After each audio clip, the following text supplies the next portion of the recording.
আমি প্রথমে শ্রদ্ধার সাথে স্মরণ করছি জাতির পিতা বঙ্গবন্ধু শেখ মুজিবুর রহমানকে, শ্রদ্ধার সাথে স্মরণ করছি সেই ৩০ লক্ষ শহীদদের যাদের রক্তের বিনিময়ে পেয়েছি বাংলাদেশ।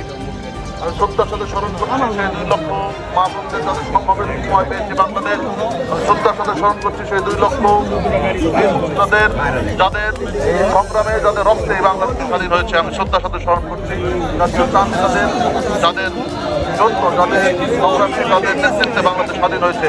আমি শ্রদ্ধার সাথে স্মরণ করছি ১৫ই আগস্টের শহীদ হওয়া বঙ্গবন্ধুর পরিবারের প্রত্যেকটি